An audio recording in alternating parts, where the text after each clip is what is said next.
कर आप देख रहे हैं प्रदेश का सबसे भरोसेमंद news channel India news Uttar Pradesh Uttarakhand और मैं हूं आपके साथ प्रद्युम्न शर्मा। बड़ी बहस में आज चर्चा होगी घोसी उपचुनाव और बागेश्वर उपचुनाव को लेकर।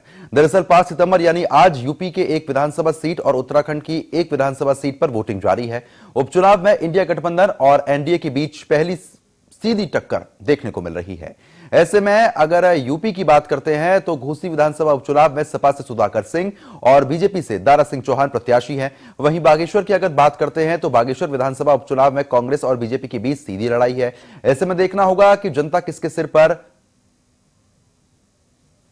जीत का ताज पहनाएगी, क्योंकि विपक्ष गठबंधन इंडिया का पहली चुनावी परीक्षा है। ऐसे में कई सवालों के साथ करेंगे आज की बड़ी बहस। एक खास पैनल भी हमारे साथ जुड़ेगा, लेकिन उससे पहले नेताओं के जो बयान है वो भी आपको सुनने चाहिए। मैं बंदी में रहा 14 वर्ष की अवस्था में जी, और 42 वर्ष से राजनीति करता हूँ। सीजनल नहीं हूँ। ये सीजनल लोग किसने थोपा, जो ये प्रत्याशी है। यदि एमएलए ही लड़ना था तो एमएलए थे ही। फिर काहे की इस्तीफा दे के फिर एमएलए लड़ने चले आए। अच्छा, आपको क्या यह जो है शुद्ध नेता का चुनाव हो रहा है। बहुत शासन सत्ता में जो चाहे सो कर रहे हैं। सरकारी मिश्रण जो जैसा किया रहता है वैसा सोचता है। दूसरा भी है, इन लोगों ने 30 सालों से जो राजनीति की उसी तरीके से की। इनके समय था जब मैनपुरी चुनाव था, कभी जो है डिम्पल जी चुनाव लड़ रही थी, किसी को इन्होंने फार्म नहीं भरने दिया था। चुनाव लड़ना बहुत दूर है, हमारे यहाँ तो इस तरीके से छूट है। उसको भी लोकतंत्र में चुनाव लड़े, जो बोलना बोले करे। आज के दिन में ये आरोप लगाना निराधार है। अपने समय देखें क्या था, और आज के दिन में जनता 70% लोग इस हमारी सरकार के साथ हैं। हमने काम किया है, कोरोना में काम किया है, हर क्षेत्रों में काम किया है। जब सरकार काम करेगी तो इनको विपक्ष को चाहिए ये सब आरोप छोड़ के ये बोलना चाहिए था कि मैं 5 बार सरकार में था तो इतने 50 काम मैंने किया है, इतनी योजनाएं बनाई है, इसका लाभ दिया हूं। तो लोग उसको देख के इनके तरफ आते। राजनीति में कंपैरिजन होता है, आरोप प्रत्यारोप नहीं होता। आरोप प्रत्यारोप काम के होते हैं, तो काम तो था नहीं, इसलिए जनता ने अस्वीकार कर दिया।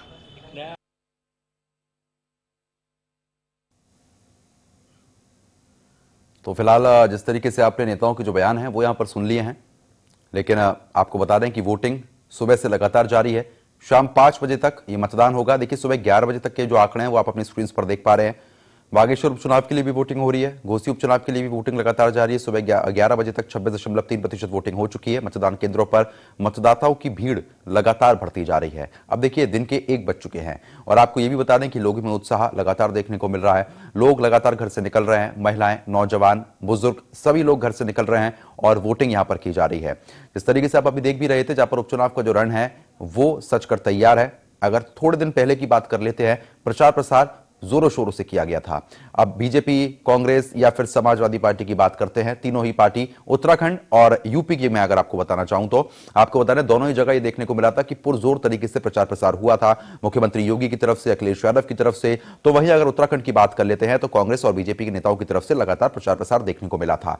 अब आज जो है वो किस्मत का फैसला तय होना है। यानी कि उत्तराखंड की अगर हम बात कर लेते हैं तो आपको बता दें कि 5 प्रत्याशियों की किस्मत का फैसला होगा, और वहीं अब यूपी के 2 प्रत्याशी यहां पर ऐसे मैदान में उतरे हुए हैं जिनकी किस्मत का फैसला आज नोटेड हो जाएगा, और 8 तारीख को आपको बता देते हैं कि इसके नतीजे जो हैं वो सामने आएंगे।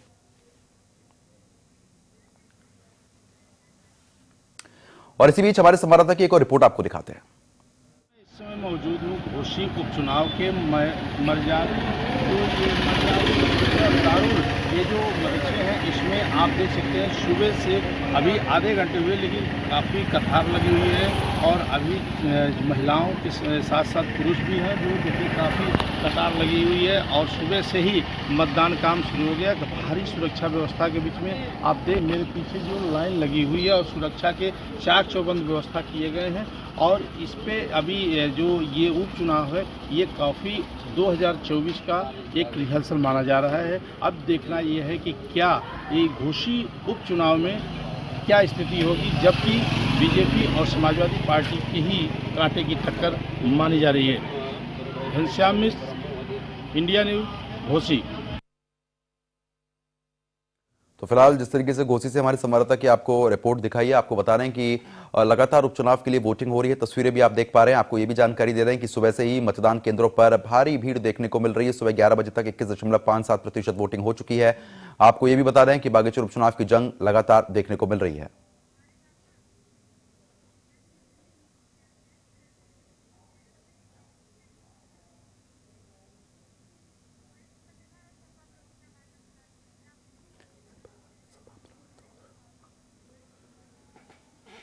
तो फिलहाल चर्चा को आगे बढ़ाते हैं और इसी बीच दो खास मेहमान हमारे साथ जुड़ चुके हैं। सपा प्रवक्ता फराज किदवई हैं, आपका बहुत बहुत स्वागत करता हूं इंडिया न्यूज पर, और साथ ही साथ वरिष्ठ पत्रकार हेमंत तिवारी हैं, आपका भी बहुत बहुत स्वागत करता हूं इंडिया न्यूज पर। सबसे पहले फराज भाई, आप ही के पास आऊंगा। जिस तरीके से देखने को मिल रहा है कि अब घोसी उपचुनाव को लेकर लगातार वोटिंग की जा रही है, स्थिति लगातार बनती हुई नजर आ रही है। एक तरफ प्रचार प्रसार दोनों ही पार्टियों की तरफ से पुरजोर तरीके से किया गया है, आप किस तरीके से देख रहे हैं? देखिए, घोसी उपचुनाव जो हो रहा है, आप ये देखिए कि जिस तरह से जनता उत्साहित है और भारी तादाद में वोट डालने के लिए निकल रही है। आप ये समझिए कि भारतीय जनता पार्टी की करारी हार घोसी में पक्की है। जिस तरह से भारतीय जनता पार्टी ने अभी वोटिंग शुरू होने से पहले, पोलिंग शुरू होने से पहले कल तक जिस तरह से हमारे नेता आदरणीय शिवपाल सिंह यादव जी को घोसी में जाने से रोका, प्रशासन का दुरुपयोग करके हमारे नेता लोगों को डराया, जमीनी कार्यकर्ताओं के ऊपर पुलिस के जरिए दबाव बनाया, और हमारे जो वोटर्स थे बेसिकली उनको जिन जिन पॉकेट्स में समाजवादी पार्टी के वोटर्स थे वहां पर इन लोगों ने किसी न किसी तरह से डरा करके, धमका करके और लालच दे करके और तमाम अलोकतांत्रिक तरीके जो है अपना करके उनको रोकने की कोशिश की। लेकिन अब देखिए क्या होता है कि जब जनता लड़ने आ जाती है। आज की तारीख में भारतीय जनता पार्टी, आप देखिए कि अभी कर्नाटका में क्या हुआ। कर्नाटका में पॉलिटिकल पार्टी तो कांग्रेस थी इनके सामने, लेकिन चुनाव कौन लड़ रहा था? चुनाव जनता लड़ रही थी। आज घोसी में भी क्या हो रहा है? घोसी में समाजवादी पार्टी के पीछे अगर कोई चुनाव लड़ रहा है तो वो जनता लड़ रही है। और जब जनता सड़क पर उतर आती है तो इनका धन बल, इनका बाहुबल और जितने भी अलोकतांत्रिक तरीके भारतीय जनता पार्टी ने पिछले 9 साल से अपनाए हैं वो सब फेल होते जा रहे हैं। और आप मान के चलिए, मार्क माई वर्ड्स, कि 8 तारीख को जब काउंटिंग होगी तो पोल्ड वोट का 70% वोट समाजवादी पार्टी इस घोसी उपचुनाव में पाने जा रही है। चलिए ठीक है। इसी बीच बीजेपी प्रवक्ता प्रशांत उमराव भी हमारे साथ जुड़ चुके हैं, आपका भी बहुत बहुत स्वागत करता हूं प्रशांत जी। और प्रशांत जी, जिस तरीके से आप सुन ही रहे थे अभी फराज किदवई को, उनकी तरफ से भी कहा जा रहा है कि मार्क माय वर्ड 8 तारीख को जब इसकी काउंटिंग होगी तो समाजवादी पार्टी की ही जीत यहां पर निश्चित है। लेकिन दारा सिंह चौहान की अगर हम बात कर लेते हैं, काफी उत्साहित वो भी नजर आए थे प्रचार प्रसार के दौरान। देखिए, हर चुनाव के पहले समाजवादी पार्टी इसी तरह के दावे करती है कि हम चुनाव जीतेंगे। 2022 के चुनाव के पहले इस प्रकार ये दावे कर रहे थे। अखिलेश यादव जी ने बोला था कि हम 400 सीटें उत्तर प्रदेश में जीतने जा रहे हैं। परिणाम क्या हुआ सभी को पता है। और घोसी में इनकी लगातार बौखलाहट दिख रही, किस तरीके से समाजवादी पार्टी के जो प्रत्याशी उनके बेटे सुजीत सिंह, कल उन्होंने एक सिपाही महेंद्र यादव को धमकाया, उसके पहले एक अनुसूचित वर्ग के सिपाही के साथ उन्होंने गाली गलौज की। तो उनकी बौखलाहट और ये निराशा दिख रही किस तरीके से ये लोग हार के कगार पर हैं। और जैसे परिणाम 8 तारीख को आएगा फिर ये बोलेंगे देखिए प्रशासन ने हमें हरवा दिया, वीर ने हरवा दिया। और ये कह रहे हैं कि सपा प्रवक्ता कह रहे हैं कि शिवपाल जी को बाहर कर दिया गया। तो उनको जानकारी होनी चाहिए कि जब चुनाव होता है, चुनाव प्रचार जिस दिन समाप्त हो जाता है एक दिन पहले, तो चुनाव आयोग की जो बाहर के जितने भी लोग होते हैं, कार्यकर्ता होते हैं, नेता होते हैं, उनको उस क्षेत्र से बाहर कर दिया जाता है। क्योंकि शिवपाल जी के निवासी नहीं, इसलिए उनको बाहर किया गया होगा। इसमें आरोप लगाने की क्या बात है? जब तक आपका चुनाव प्रचार था आपने।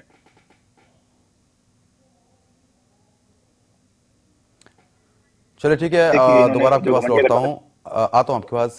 हेमंत तिवारी भी लगातार हमारे साथ बने हुए हैं। हेमंत जी, जिस तरीके से अब देखने को जो ये मिल रहा है कि दारा सिंह चौहान, सुधाकर सिंह मैदान में है, अब जनता आज मतदान कर रही है, 8 तारीख को नतीजे सामने आएंगे, लेकिन जो दल बदल की राजनीति देखने को मिलती है, इसको किस हिसाब से समझा जाए? जनता पर भी तो इसका सीधा असर पड़ता है। बहुत अधिक नहीं पड़ता है। अगर आप रिसेंट पास्ट देखें तो क्या था, स्वामी प्रसाद मौर्य कहाँ थे? इन्होंने जिंदगी भर राजनीति की, पहले लोकदल की राजनीति की, उसके बाद लंबा वक्त इन्होंने बसपा के साथ गुजारा, भाजपा में आए, क्या फर्क पड़ा? हाँ, दल बदल में इतना जरूर हुआ कि पिछला असेंबली इलेक्शन हार। ऐसे बहुत से उदाहरण हैं, लेकिन है स्थितियां दूसरी हैं। स्थितियां इसलिए दूसरी हैं कि वस्तुतः दारा सिंह चौहान से शुरुआत में थोड़ी नाराजगी थी, लेकिन भाजपा के, आप जानते हैं भाजपा किस तरह चुनाव लड़ती है, उस तरह पूरे देश में कोई पार्टी चुनाव नहीं लड़ती। उन्होंने अपने एक एक वीक लिंक्स को सही किया, दुरुस्त किया, एक जगह गए। और जहां तक इस इल्जामों की बात है तो जब अखिलेश यादव की सरकार थी, बाई इलेक्शन हुए, तो भारतीय जनता पार्टी यही कह रही थी कि जो सरकारी साधन संसाधन है उसका इस्तेमाल करके जबरिया वोटर्स को रोका जा रहा है, नहीं आने दिया जा रहा है। अब उनकी सरकार है तो ये क्या करेंगे। तीसरा, एक सामान्य सा जुमला है कि बाई इलेक्शंस आमतौर पर जो रूलिंग पार्टी होती है उसके पक्ष में होते हैं। तो चाहे मायावती की सरकार हो, चाहे अखिलेश की सरकार हो, चाहे योगी आदित्यनाथ की सरकार हो, जब भी बाई इलेक्शन हुए होंगे, जो भी नियरेस्ट ट्राइबल होगा अपोजिशन का, उसने यही इल्जाम लगाया होगा। तो ये तो रवायती इल्जामों का एक सिलसिला है, इसको बहुत ज्यादा गंभीरता से नहीं लिया जाता है। जहां तक परिणाम की बात है, इसमें कोई शक नहीं, आज उत्तर प्रदेश और उत्तराखंड में 2 असेंबली सेगमेंट्स में इलेक्शन हो रहे हैं। भारतीय जनता पार्टी के लिए उत्तराखंड में रास्ता जितना आसान है उतना ही टफ फाइट उनको घोषी में देखने को मिल रही है, और इसका इल्हाम उनको पहले से था, दोनों पक्षों को था कि बड़ा इंपॉर्टेंट देखिए, एक असेंबली सेगमेंट का इलेक्शन है, लेकिन इसका असर बहुत ज्यादा 151 असेंबली सेगमेंट पे जाएगा, क्योंकि एक माहौल बनाने वाली बात होती है। अगर भारतीय जनता पार्टी सत्ता में रहते यहाँ चुनाव हार गई तो अब से लेकर के 2024 के पार्लियामेंट्री इलेक्शंस तक सोचेंगे, बहुत ग्लानि में रहेंगे। और अगर समाजवादी पार्टी हार गई तो उसको एक सेटबैक लगेगा, लेकिन उतना बड़ा नहीं लगेगा। हालांकि सीट उसी की है, जीतना उसी को चाहिए, उसका कैंडिडेट जीता था, भले दारा सिंह चौहान रहे हो, टिकट तो समाजवादी पार्टी का था, तो सब उसका भी स्टेक लगा। और शायद इसीलिए आप देखिए, जो अखिलेश यादव आजमगढ़ के बाई इलेक्शन में नहीं गए और उनके भाई धर्मेंद्र यादव वहां चुनाव हार गए, एक मीटिंग उन्होंने नहीं, कहीं नहीं, इतना ओवर कॉन्फिडेंट थे, लेकिन उनको जाना पड़ा।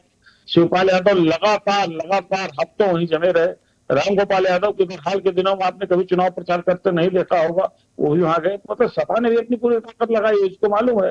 अब वहां एक बात यह है कि देखिए, मुस्लिमों का वोट एक बड़ा बहुत ही फैसला कुन वहां है, कितना टर्नआउट होता है ये देखना पड़ेगा। दूसरी ओर मुस्लिमों में वहां एक और समस्या है कि मुस्लिमों में वहां पसमानदा मुस्लिमों की तादाद ज्यादा है, करीब 70% मुसलमान, 80 से 85 हजार के बीच मुसलमान वोटर हैं, जिसमें 70% के आसपास, 60 से 70% के आसपास पसमानदा मुसलमान है, मतलब जो मुसलमानों में छोटे वर्ग से आते हैं, जो थोड़ा सा अपेक्षाकृत काफी आर्थिक दृष्टि से भी और सामाजिक दृष्टि से कमजोर होते हैं। बिल्कुल, लेकिन हेमंत जी, जिस तरीके से आप अभी जिक्र भी कर रहे हैं मुस्लिम वोटर्स का, अगर दलित वोटर्स की बात कर लेते हैं तो कल ये जानकारी सामने आई थी कि बसपा ने ये बात का जिक्र किया बसपा पार्टी की तरफ से कि इस वोटिंग में हिस्सा ना लें, तमाम चीजें से निकलकर सामने आ रही थी। अगर ये ऐसा होता है तो उसका असर पड़ेगा। सही बात आपने कही है, ये बात आई है कि कोई ऑफिशियल अनाउंसमेंट नहीं हुआ है, ऑफिशियल अनाउंसमेंट नहीं, तो कोऑर्डिनेटर्स के जरिए कहा गया है कि आप लोग या तो वोट लेने मत जाओ, अगर जाओ तो नोटा को दो, लेकिन मुझे नहीं लगता है कि इसका बहुत ज्यादा प्रभाव पड़ेगा। अभी देखना पड़ेगा अभी क्या कितना परसेंटेज आता है, क्योंकि 11 बजे तक तो मेरे ख्याल में 21.5% करीब 21.5% वोटिंग हुई है, तो इस हिसाब से वोटिंग बेहतर होनी चाहिए, तो बहुत ज्यादा फर्क इसका नहीं पड़ेगा। लेकिन इतना जानिएगा कि ये मायावती को भी पता है, पूरी पार्टी को पता है कि अगर उनका कैंडिडेट वहां से नहीं लड़ रहा है तो शेड्यूल्ड कास्ट का आकर्षण इधर हाल के दिनों में, हाल के वर्षों में थोड़ा भारतीय जनता पार्टी को और गया है। ये एक मैटर हो सकता है कि मुस्लिम ये दलित वोटर कितना उनका टर्नआउट होता है, और अगर जाते हैं तो क्या करते हैं, और नोटा को कितना वोट मिले ये भी देखना पड़ेगा। लेकिन यह एक पक्ष है जो भारतीय जनता पार्टी के थोड़ा फायदे में है। दूसरी चीज क्या है, जब आपके पास शासन प्रशासन होता है, किसी के पास भी हो, हम इनको याद दिलाते, सभा के प्रवक्ता महोदय बैठे हैं, 2014 का पार्लियामेंट्री इलेक्शन था, रमाकांत यादव मुलायम सिंह यादव के खिलाफ भारतीय जनता पार्टी कैंडिडेट थे, आखिरी 2 दिनों तक शिवपाल, 5 दिनों तक शिवपाल यादव को वहां मजबूरी में बैठना पड़ा, गांव जाना पड़ा।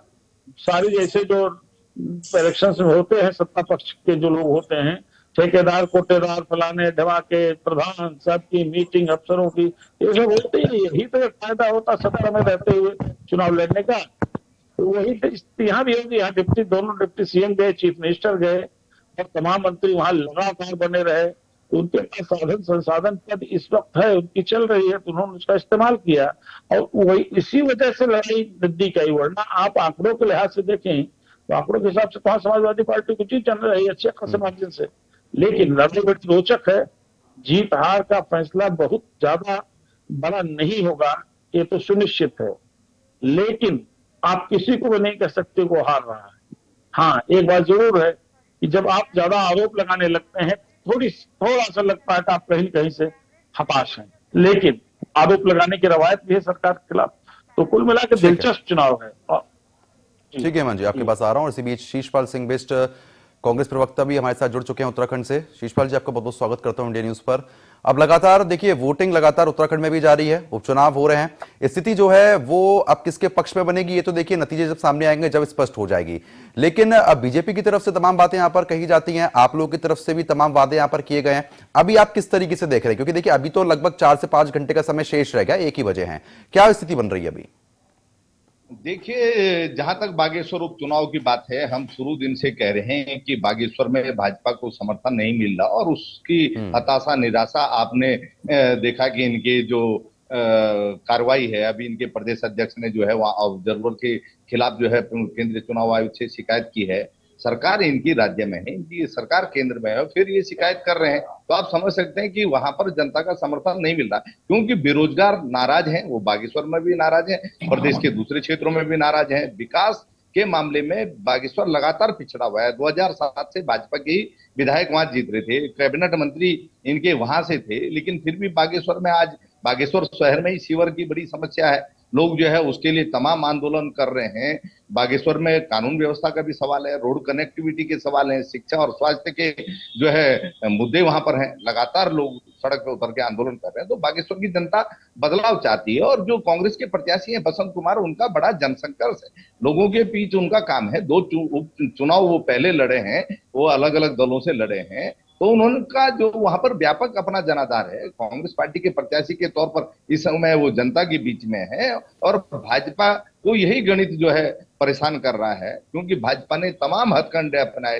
पूरी प्रशासनिक मशीनरी का वहां पर जितना जम करके दुरुपयोग हो सकता था, ग्राम प्रधान को धमकाने से लेकर के, ठेकेदारों को धमकाने से लेकर के, जिला पंचायत के सदस्य हों चाहे बीडीसी हो, सबको प्रेशर में लेने की कोशिश की, लेकिन फिर भी जो है जन समर्थन भाजपा को नहीं मिला। और उसका प्रमाण है आज सुबह से वहां पर आप देखिए जिस उत्साह से लोग बागेश्वर की जनता वोट कर रही है, सरकार उसी से परेशान है, क्योंकि जनता बागेश्वर के भविष्य को चुनना चाह रही है। बागेश्वर की जनता जानती है कि 13 नंबर लाने वाली जो है मंत्री की बेटी सेलेक्ट हो रही है, 96 नंबर लाने वाला होनार बच्चा सेलेक्ट नहीं हो पा रहा राज्य अधीनस्थ सेवा चयन आयोग में, और बागेश्वर ही है। बागेश्वर का बेटा अग्निवीर में भर्ती होने के लिए गया था, एनसीसी का सी सर्टिफिकेट था, 100 नंबर रिटर्न में लाया, उसके बाद सिलेक्शन नहीं हुआ और उसने वीडियो बना करके सुसाइड किया। बागेश्वर के लोग उस घटना को भी नहीं भूले। तो लगातार जनता परेशान है, चाहे वो बागेश्वर में हो, चाहे उत्तराखंड के किसी भी दूसरे कोने में हो।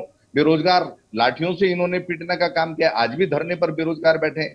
भर्ती घोटालों की सीबीआई जांच की मांग कर रहे हैं। बेटी अंकिता भंडारी प्रकरण में जो है वीआईपी के नाम को उजागर करने की मांग हो रही, सीबीआई जांच की मांग हो रही। बागेश्वर की मात्र शक्ति भी कानून व्यवस्था लेकर को परेशान है। तो भाजपा जनता के बीच में जो संदेश देना चाहती थी डबल इंजन के नाम का, क्योंकि डबल इंजन का वादा इन्होंने पिछले विधानसभा चुनाव में भी किया, 17 में भी किया, तो जनता में वो एक्सपोज हो चुके हैं। वो डबल इंजन उत्तराखंड की धरती में कहीं उतरा ही नहीं है, डबल इंजन का कोई लाभ उत्तराखंड को मिला ही नहीं है। हर विभाग के बजट में कटौती है। स्मार्ट सिटी है प्रदेश का एकमात्र देहरादून, उसी के बजट में 500 करोड़ की कटौती होगी। हमारी बेटियों को पढ़ाने और बढ़ाने वाली योजना थी नंदा गौरा योजना, उसके बजट में 50% की कटौती है। मनरेगा के बजट में 40% की कटौती है। जिला प्लान के बजट में 25% की कटौती है। बाह्य सहायतित परियोजनाओं में तो कैपिंग ही लगा दी कि साहब इससे ज्यादा के आप जो है प्रस्ताव नहीं भेज। ठीक है शीशपाल जी, आ रहा हूं। इनका चाल चरित्र चेहरा देख रही है जी। ठीक है, अब देखिए वो तो 8 तारीख को सामने आ जाएगा। फराज कितने लगातार हमारे साथ बने हुए हैं। फराज जी, जिस तरीके से लगातार आप भी हेमंत तिवारी को आप सुन भी रहे थे, साथ ही साथ बीजेपी प्रवक्ता को भी आपने सुना है, लेकिन जिस तरीके की स्थिति बनती है, क्योंकि देखिए मुख्यमंत्री योगी की तरफ से लगातार यही कहा जाता है कि जब सपाई थे तो गुंडागर्दी होती थी, अब बीजेपी आ चुकी है, यूपी से गुंडे साफ हो चुके हैं, लगातार ऑपरेशन क्लीन चल रहा है, बुलडोजर कार्रवाई चल रही है। अब ऐसी स्थिति में दोबारा से जीत हासिल करना आपके लिए कितनी बड़ी चुनौती हो सकती है? प्रद्युमन जी, देखिए मैं आपकी बात का जवाब दूंगा, उससे पहले हमारे सीनियर हैं हेमंत तिवारी जी, और मैंने जब अपनी कैरियर की शुरुआत की तो मैं हिंदुस्तान टाइम्स से मैंने शुरुआत की थी, तभी बड़ा नाम था आपका और आज भी बड़ा नाम है। तो बड़े बहुत ही रिस्पेक्ट से मैं एक चीज बोलना चाहता हूं कि अभी हेमंत जी ने बोला कि पसमानदा मुसलमान जो है वो करीब 70% घोसी में है और एक ज्यादा तादाद में। तो मेरे हिसाब से पसमानदा मुसलमान जो है, जिसको पसमानदा बोला जाता है, हालांकि जो इस्लामिक स्कूल ऑफ थॉट है उसके हिसाब से कोई पसमानदा और अशराफ नहीं होता है। ये भारतीय जनता पार्टी ने एक नया खेल शुरू किया है ताकि divisive politics with in the communities भी की जाए। खैर, तो पसमानदा समाज की जो पॉपुलेशन है, जिसको सो कॉल्ड पसमानदा बोलते हैं, वो क्रॉस सेम है यूपी और बिहार में प्रोपोर्शन में। ऐसा नहीं कि कहीं 90% हो, कहीं 20% हो।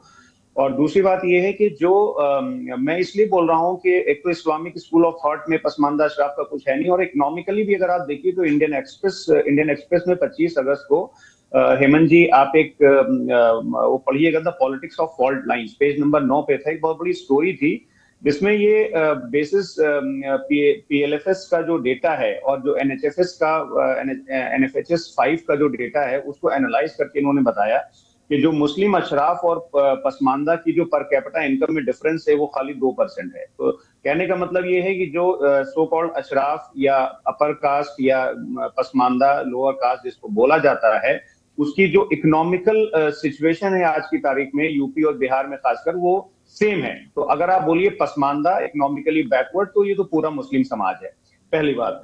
दूसरी बात यह है कि अब आ जाते हैं हम लोग घोसी इलेक्शन पे, प्रद्युमन जी। तो घोसी में पिछली बार जब समाजवादी पार्टी इलेक्शन लड़ी थी 2022 में, तो हमको 22.21% वोट मिला था, विजावी भारतीय जनता पार्टी को करीब 33% मिला था। और एक बहुत इंपॉर्टेंट चीज है, बहुजन समाज पार्टी वहां 22% वोट पाई थी और वसीम इकबाल जी वहां से चुनाव लड़े थे। तो अब आप सोचिए कि वसीम इकबाल जी का जो वोट है, ये तो जग जाहिर है कि वो बीजेपी में नहीं जाएगा। तो जाहिर सी बात है कि हमारा वोट शेयर जो 42% था पिछली बार, वो बढ़ करके कहीं ना कहीं 55-60% पे जाएगा, और हमारा पोल्ड वोट का जो परसेंटेज है वो 65-70% के ऊपर जाने वाला है। और हेमंत जी ने भी अभी कहा कि हमारा वहां पर अपर हैंड है। अपर हैंड होने की वजह, प्रद्युमन जी, जो मैंने आपसे अपनी ओपनिंग स्टेटमेंट में बोला, उसकी बहुत वजह है। उसकी वजह यह है कि देखिए 2014 में जब से बीजेपी की गवर्नमेंट आई है, जनता ने तो बहुत ही एंथुजियाज्म से इनको चुना था, बहुत ही ज्यादा जनता उत्साहित थी, और मोदी जी के बहुत अच्छे भाषण भी थे कि बहुत महंगाई की मार, अब की बार मोदी सरकार, ब्ला ब्ला ब्ला ब्ला। और उसके बाद से जिस तरह से अलोकतांत्रिक तरीके अपना करके, तो सिलेंडर भी 200 रुपए कम हो गए ना, इसका मतलब महंगा हुआ। 200 रुपए क्यों प्रद्युमन जी कम हुआ? इसका मतलब ये है कि बीजेपी मान रही है कि महंगा हुआ है, तभी तो उसने 200 रुपए कम किया। दूसरी बात प्रशांत जी बताइए सिलेंडर के ऊपर। जी देखिए, 1 जनवरी 2014 को सिलेंडर का दाम 1400 रुपए था, जैसे भाजपा सरकार बनी 16 मई 2014 को, उसके बाद देखिए झूठ है, बिल्कुल। और दूसरी सुन लीजिए, झूठ लगातार आप सर बोल रहे हैं कि भाई साहब, आप कह रहे हैं कि इस्लाम में कोई जाति व्यवस्था, कोई ऐसी बात नहीं है। तो सर आप ये बताइए कि ओबीसी रिजर्वेशन में तो 70% मुस्लिम जातियां क्यों हैं? आप अगर कह रहे हैं कोई जाति व्यवस्था नहीं है, तो भाई ओबीसी रिजर्वेशन तो धर्म के आधारित पे है नहीं। मुस्लिम समाज के भी लोग रिजर्वेशन लेते हैं, उसमें शेख सैयद पठान मैंने बोला कि इस्लामिक स्कूल ऑफ थॉट में, अरे थॉट से नहीं चलता ना देश, थॉट स्कूल ऑफ थॉट से नहीं चलता ना सर देश। और दूसरी बात आपके थॉट से कैसे चलेगा? बिल्कुल संविधान से चलेगा, बिल्कुल संविधान से चलेगा, मैं मानता हूँ। दूसरी बात, आप इस्लामिक थॉट की बात कर रहे हैं, आप कहाँ संविधान को मान रहे हैं?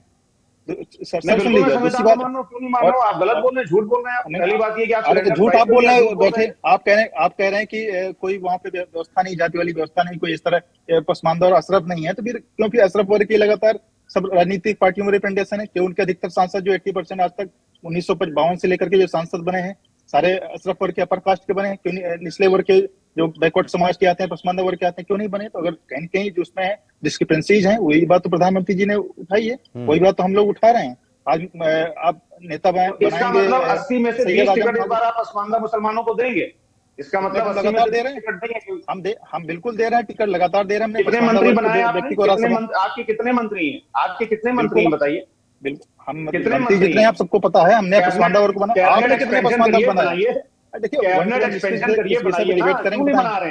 लगातार समाजवादी पार्टी सनातन धर्म का काम कर रही है। आपके नेता ठीक है। हेमंत जी, अब देखिए, अब वो जातिवाद वाली बात फिर से यहाँ पे आ रही है, क्या कुछ कहेंगे? हेमंत जी से एक बार पूछ लेते हैं, बताएं। नहीं, लगातार ये धर्म का अपमान करने काम करें। इनके नेता स्वामी प्रसाद मौर्य कह रहे हैं कि हिंदू धर्म कोई है नहीं। इनके गठबंधन के नेता कहते हैं सनातन धर्म की जो है डेंगू और मलेरिया है। ये पूरा हिंदू विरोध पे लोग उतर आए हैं। ये तो सब बयान सामने आ ही रहा है ना, ये बयान तो सामने आ रहा है। लेकिन हेमंत जी, जिस तरीके से अब उसका जवाब देगी, बिल्कुल नहीं बिल्कुल, लेकिन जो अब लगातार ये पूरा हेमंत जी, हिंदू अब जो विरोधी जिक्र यहाँ पर पार्टी हो रहा है, बनी अब हुई है। इंडिया गठबंधन और एनडीए, अब इंडिया गठबंधन के सामने चुनौती तो है, लेकिन जिस तरीके से जातिवाद का जिक्र किया जा रहा है, इसको किस तरीके से समझा जाए? अरे मैं आपको प्रद्युम्न जी पहले बता दूं, आपके उत्तराखंड में कांग्रेस प्रवक्ता बैठे हैं। इंडिया गठबंधन बनने के बाद ये पहले इलेक्शंस हैं जो फेस कर रहा है देश का अलग अलग हिस्सा, 7 जगहों पे 7 असेंबली सेगमेंट में। और आपके उत्तराखंड में साहब वही इंडिया गठबंधन तार तार हो गया। वहां आपने कांग्रेस इनकी पार्टी ने कैंडिडेट उतारा, इनकी पार्टी के कैंडिडेट के खिलाफ समाजवादी पार्टी को त्रिकोटी जी वहां चुनाव लड़ रहे हैं, तो इंडिया गठबंधन तो वही दोस्त हो गया। कहाँ? उत्तराखंड में। उत्तराखंड में भाजपा के खिलाफ समाजवादी पार्टी भी लड़ रही है और कांग्रेस भी लड़ रही है जी, यहाँ तो यही स्थिति हो गई। और ये घोषी की बात आप करें, आ रहा हूं तो शिशपाल जी। घोषी इंडिया गठबंधन चुनाव नहीं, ये तो विशुद्ध समाजवादी पार्टी बनाम एनडीए चुनाव है। समाजवादी पार्टी बनाम भाजपा और उसके घटक दल, भाजपा के घटक दल जितने उत्तर प्रदेश में हैं, सबके बड़े नेता घोषी गए, सबने अपने अपने जात बिरादरी हर जगह पे लोगों को संपर्क किया, उनसे वोट के लिए एक अपील किया, और भारतीय जनता पार्टी के टॉप लीडर्स वहां गए ही हैं। मैं जो बात कह रहा था, ये किदवाई साहब आपको बता दूं, जब अखिलेश यादव जी सत्ता में थे और जब 2012 का इलेक्शन आने वाला था, तब से लेकर अखिलेश यादव जब सत्ता में आए, आपकी पार्टी में ही पसमानदा सम्मेलन होते थे। आपकी पार्टी पर पसमानदा सम्मेलन होते थे, बाकायदा अखिलेश जी और आपके बड़े बड़े नेता शिवपाल जी उस सम्मेलनों में गए हैं। पसमानदा हमारे कहने के मतलब, हमने वो जो इस्लामिक स्कूल ऑफ थॉट है उसकी बात नहीं, तो वोटर्स पे कहाँ लागू, तो वोटर्स के पसमानदा सम्मेलन होते थे साहब। मेरे कहने का मतलब कल यही था। और दूसरे सुनिए, क्या भारतीय जनता पार्टी को 2022 के असेंबली इलेक्शन में वोट नहीं मिले? अगर वोटों के जो अद्यतन आंकड़े हैं उसको आप देखें तो समाजवादी पार्टी को मैक्सिमम वोट मिले, इसमें कोई दो बिल्कुल बिल्कुल, कहीं ना कहीं वो वोट परसेंट था, लेकिन अब समय कम है। मैं एक लास्ट बाइट शिशपाल जी से ले लेता हूं। शिशपाल जी, अब देखिए हेमंत जी लगातार इस बात का जिक्र कर रहे हैं कि अब समाजवादी पार्टी कांग्रेस लगातार सामने आ गई है, इंडिया गठबंधन तो यही दोस्त कर रहे हैं वो। नहीं, देखिए शायद उनको जानकारी नहीं है कि जो इंडिया गठबंधन है वो राष्ट्रीय मुद्दों पर बना है और जो लोकतंत्र को बचाने की लड़ाई है, संविधान की रक्षा की जो लड़ाई है, इसलिए जो है हम नेशनल इशू पे एकजुट हुए हैं। राज्यों की बात है, उत्तराखंड में उपचुनाव है, वो तो इंडिया गठबंधन का कोई वहां पर इशू ही नहीं था। फ्रेंडली फाइट भी कोई चीज होती है। और ये जो अभी बात कर रहे थे हिंदुत्व की, जरा इन्हें बता दूं कि इनका हिंदुत्व तब कहां जाता है, केदारनाथ मंदिर में 230 समय कम है, चारों मेहमानों को रोकना चाहूंगा। शिशपाल जी, प्रशांत जी, फराज जी और हेमंत तिवारी जी, आपका बहुत बहुत शुक्रिया इस चर्चा में हिस्सा बनने के लिए, तमाम प्रतिक्रिया देने के लिए। तो फिलहाल देखा जिस तरीके से आरोप प्रत्यारोप जरूर हो रहे हैं, एक तरफ उत्तराखंड में लगातार वोटिंग जारी है, तो वहीं उत्तर प्रदेश में भी वोटिंग चल रही है। फिलहाल 1:30 बज चुका है, लेकिन अब से कुछ समय जरूर शेष है, 5 बजे तक वोटिंग होनी है। घर से जरूर निकलें और वोट जरूर